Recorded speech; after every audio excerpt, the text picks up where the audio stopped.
Fui assediado por mulher de pastor que não acaba mais. Meu Deus. De gente que chegava na porta do meu hotel, deixava cair a roupa peladinha, deixa eu entrar pra te dar, reverendo, pelo amor de Deus. Eu passei décadas vendo as honradinhas e atendendo o marido das honradinhas, as honradinhas que se diziam arrependidas, e no meio da conversa elas diziam: eu tô arrependida, mas nem tanto. Sempre tive uma vontade enorme de conhecer o Senhor assim, totalmente sem nada. Meu Deus.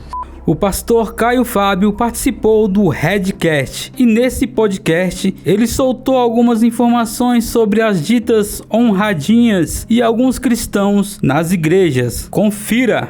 Já ouviu falar do termo honradinha? Como? Honradinha. Não. Não, digamos que é aquela mulher vai muito à igreja, meio assim, é difícil você olhar pra ela e você falar assim: putz, essa pessoa faz coisa por debaixo dos panos. Eu conheço trai o marido. As mulheres, eu não conheço o termo, mas as mulheres eu conheço assim. aos milhões. Ah, conhece? Os milhões? Isso, pelo amor de Deus, porque tá cheio. Faz coisa Quase, escondida. usando agora a expressão que você me deu, Aham. tá só quase, a maioria é de honradinhas. É que tem as verdadeiras e tem as falsas. Mas essas aí, né? as verdadeiras, infelizmente, são grupos minoritários. Como são minoritários quase todos os grupos legais, bons, como Jesus disse, a porta é estreita e o caminho é estreito, e são poucos os que acertam com ele. A maioria é manada. Em qualquer que seja a perspectiva da humanidade, a maioria é manada de manipulação. E quando se trata de igreja, então a hipocrisia, a promiscuidade, a traição, o adultério, aí você está falando com um cara que viveu dentro do intestino grosso dessa comunidade. Que fui assediado por mulher de pastor que não acaba mais. Meu Deus. De gente que chegava na porta do meu hotel, deixava cair a roupa peladinha, deixa eu entrar pra te dar, reverendo, pelo amor de Deus. Eu passei décadas vendo as honradinhas e atendendo o marido das honradinhas, as honradinhas que se diziam arrependidas, e no meio da conversa elas diziam: eu tô arrependida, mas nem tanto. Sempre tive uma vontade enorme de conhecer o Senhor assim, totalmente sem nada. Então, você está falando com um homem que não aprendeu nada do que estou dizendo aqui em livros como A História do Liberalismo do Brasil, o livro da literatura. Li muito, mas o que eu estou te dizendo aqui tem a ver com palpabilidades, concreções, experiências, com sensorialidade, com uma existencialidade do meu cotidiano. No seu cotidiano, já houve muitas honradinhas. muitas honradinhas, o cara chega, descobre uma traição. Chega lá: pastor, me ajuda, o que eu faço? Minha mulher tá me traindo, às vezes é com o irmão da igreja, às vezes é com o cara do trabalho, às vezes é o personal, a gente não sabe. Mas tem algum motivo ali que ele descobriu que a mulher tá traindo, que ela não é aquela mulher confiável. Que tipo de conselho você daria pra esse cara? Cara, se você abrir aqui no caiofab.com.br, no meu portal, tem milhares de... Eu não estou sendo hiperbólico. Não é exagero esse número. Milhares de conselhos meus. É só entrar aqui, caiofab.com.br, textos. Escrever lá qualquer coisa que você queira. Meu marido quer sexo anal, eu não sei se dou. Meu marido quer fazer um trisal comigo. Eu fui levada para um swing. Meu marido e mais 3 pastores e as esposas estamos fazendo suruba. Porra, mas aí tem coisa que é muito descarado, né? Pois é, então, eu só estou te falando das descaradas, imagina daquelas que são mais humanamente discretas. Tem para todo lado. Não, mas você chegou a receber o pessoal Se eu cheguei a receber, falando não. que faz suruba? Se eu cheguei a receber... Swing de pastor, que história é essa? Cara, desculpa, você tá totalmente alienado desse negócio. Esse negócio é infinitamente mais podre do que você pode imaginar. Aí vocês só dão ênfase no dízimo, nas ofertas, na ladroagem e na ambição política de quererem ficar perto do poder para obterem cotas de publicidade, dinheiro, templos, isso e aquilo. Isso é um aspecto da putrefação. Agora, tem um outro, que é essa promiscuidade antiga, desses entes incuráveis, de pastores que não aguentam, porque o cara tem um poder muito grande, ele tá ali em cima, aquele bando de mulher mal casada, olhando para aquele cara que tá ali se vendendo como um macho alfa da comunidade, gostoso, com um senhorzinho malta, com um relógio não sei de quê, com um sapato assim, que chega num carrão, em alguns lugares botam até tapete vermelho para ele entrar. Então, a sedução dessas idiotas é a coisa mais fácil do mundo. Então eles deitam e rolam, literalmente. E não precisa ter swing nem suruba. É aquela promiscuidade sucessiva. Olha, há 50 anos atrás já tinha denominação evangélica nesse país, que eu não vou citar o nome, mas era mais de uma. Mas uma delas era conhecida pelo seguinte: tinha muito pastor itinerante. O cara morava em São Paulo, mas viajava pelo Brasil. Vixe Maria. Aí ele ligava para as igrejas onde ele ia pregar, dizendo: ó, meu irmão, tô indo aí, vou passar uma noite aí, outra na cidade tal, outra na cidade tal, e eu queria que aí quando eu chegasse você providenciasse uma irmãzinha bem novinha, com biotipo tal, para dormir comigo no hotel. Na outra eu já falei com fulano, já falei com cicrano.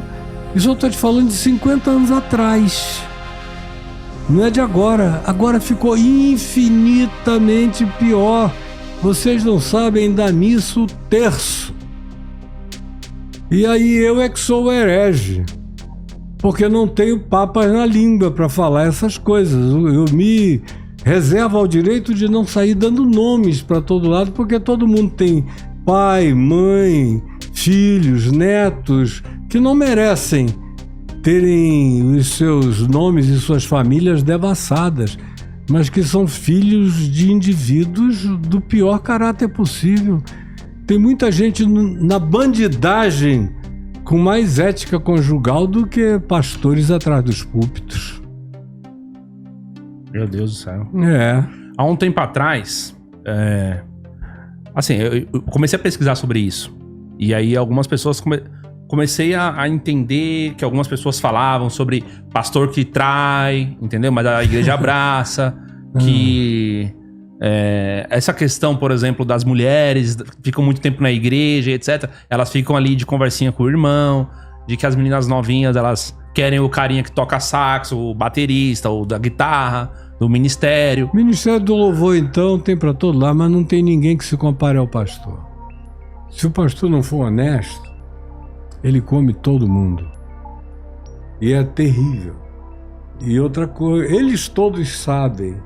Eu fui proctologista de todos eles, fiz colonoscopia na maioria deles. Cuidei da situação das esposas deles aos milhares, sem exacerbação numérica, aos milhares. Como faço até o dia de hoje. Quando o bicho pega, eles me procuram até hoje. Até o dia de hoje.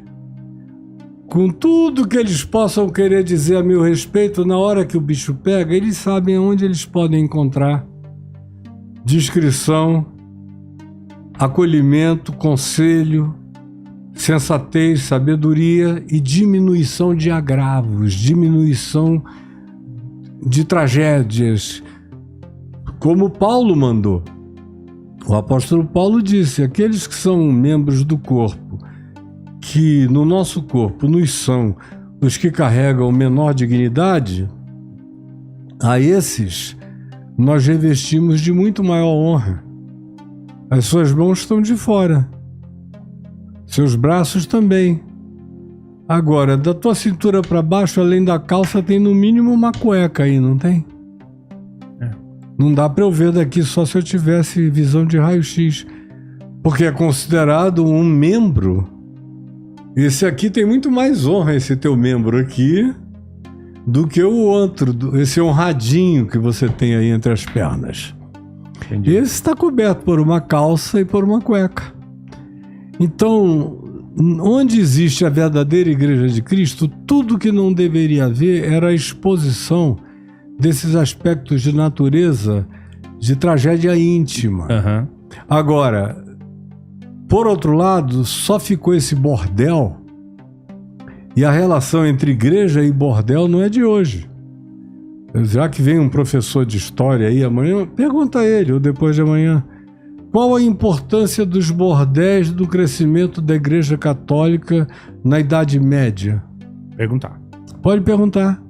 Os bordéis eram fundamentais, porque se você ler, eu já li tudo isso, documentos antiquíssimos, que diziam o seguinte: se uma mulher gozasse, era um pecado maior do que se ela desse a bunda para o vizinho.